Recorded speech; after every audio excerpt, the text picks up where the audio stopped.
Hai, Assalamualaikum warahmatullahi wabarakatuh. Perkenalkan, nama saya Raudati Fazriati Putri dengan NPM 1915310133 dari Prodi Manajemen Mata Kuliah Perpajakan dengan dosen pengampu Ibu Maya Marciasari SC MSc.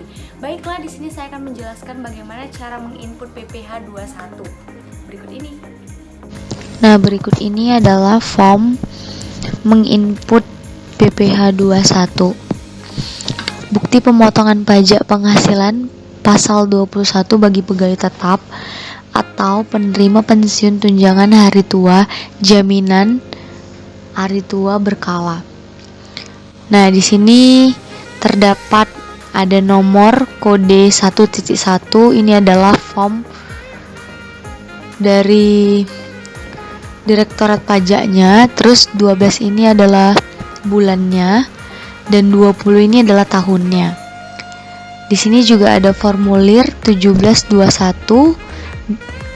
garis penghubung A1 adalah kodenya.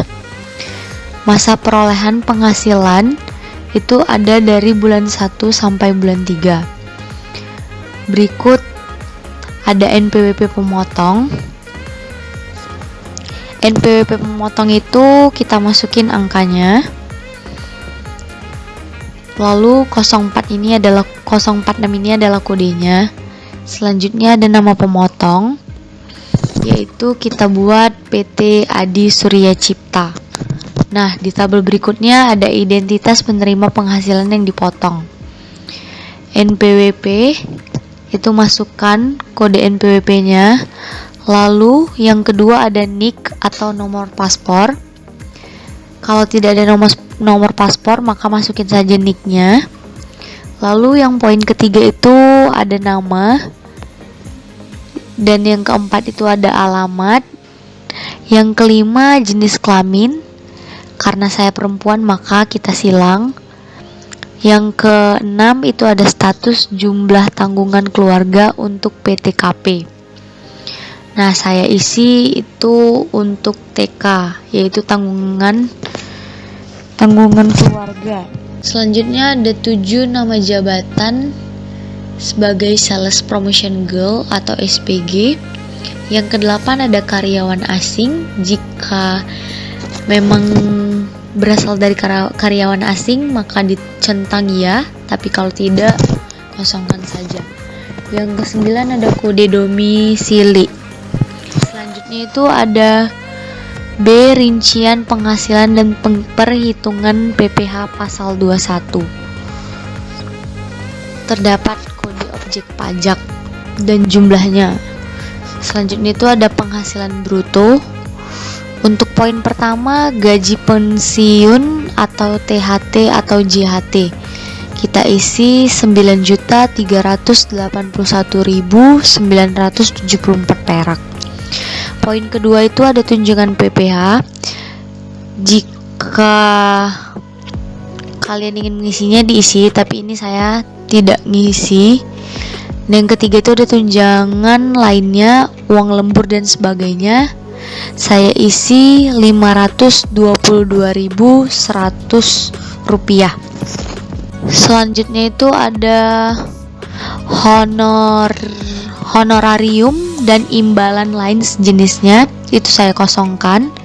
Yang poin kelima itu ada premi asuransi yang dibayar pemberi kerja, itu saya isi 179.742 perak. Poin yang keenam itu penerimaan dalam bentuk natura dan kenikmatan lainnya yang dikenakan pemotongan PPh 2 pasal 21, itu saya kosongkan. Selanjutnya itu poin ketujuh ada tantiem, bonus, gratifikasi, jasa produksi dan THR, itu saya juga kosongkan. Nah, poin yang ke-8 itu jumlah penghasilan bruto dari 1 sampai dengan 7, maka hasilnya itu adalah 10.083.816 perak. Itu dihitung atau dijumlahkan dari hasil poin yang pertama hingga sampai poin yang ke-7. Selanjutnya itu ada pengurangan. Pada poin ke-9, biaya jabatan atau biaya pensiun itu saya letak senilai 504.191 perak. Kenapa? Karena itu didapat dari tarif jabatan sebelumnya yang dikali 5%. Untuk biaya jabatan yaitu dikenakan 5%, maka dikalikan penghasilan bruto, hasilnya adalah 10.083.816 perak dikali 5% adalah 504.191 perak. Yang ke-10 itu ada iuran pensiun atau iuran THT atau JHT. Saya letak 282.426 perak. Poin yang ke-11 itu adalah jumlah pengurangan.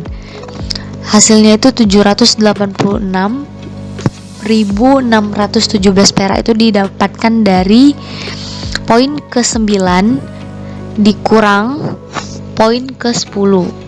Selanjutnya itu ada pengurangan. Poin 9 itu biaya jabatan atau biaya pensiun. Hasil dari 504.191 perak itu adalah dari 10 juta dikalikan 5%, maka hasilnya 504.191 perak. Seperti yang kita ketahui, didapatkan dari tarif jabatan 5%, untuk biaya jabatan yaitu dikenakan 5%, maka dikalikan penghasilan bruto. Selanjutnya itu ada yang poin ke-10 iuran pensiun atau iuran THT atau JHT. Kita buat 282.426 perak. Nah, poin yang ke-11 itu ada jumlah pengurangan dari poin 9 sampai dengan 10. Maka hasilnya itu adalah 786.617 perak. Selanjutnya itu adalah perhitungan PPh pasal 21.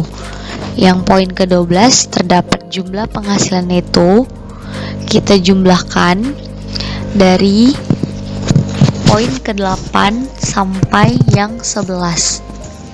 10.083.816 perak itu dikurang dengan biaya jabatan, biaya pensiun, terus dikurang lagi iuran pensiun atau iuran THT atau JHT, lalu dikurangkan lagi jumlah pengurangan, maka hasilnya itu adalah 9.297.199 perak.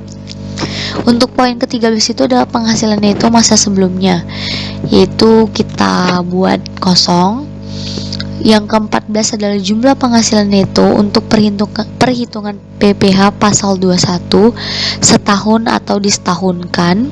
Kita turunkan angkanya jadi 9.297.199 perak. Untuk penghasilan tidak kena pajak atau PTKP adalah 54 juta. PTKP itu saya buat 54 juta karena status atau jumlah tanggungan keluarga PTKP saya yaitu TK-nya adalah 0. Tidak ada jumlah tanggungan. Nah, selanjutnya itu ada poin yang ke-16, penghasilan kena pajak setahun atau disetahunkan. Itu saya tidak isi, maka 0 hasilnya. Selanjutnya ada poin ke-17, PPh pasal 21 atas penghasilan kena pajak setahun atau disetahunkan, juga saya nolkan atau tidak diisi. Poin ke-18 itu PPh pasal 21 yang telah dipotong masa sebelumnya, juga saya kosongkan. Yang ke-19 ada PPh pasal 21 terutang, itu saya kosongkan. Dan yang terakhir adalah poin ke-20, PPh pasal 21 dan PPh pasal 26 yang telah dipotong dan dilunasi, itu saya kosongkan. Untuk selanjutnya adalah tabel identitas memotong. NPWP-nya kita masukkan identitasnya, lalu di sini kita masukkan nama pemotongnya. Dan yang poin ketiga itu ada tanggal dan tanda tangan. Kita isi ya. Untuk tanggal pemotongannya itu tanggal 3 bulan 10 2021.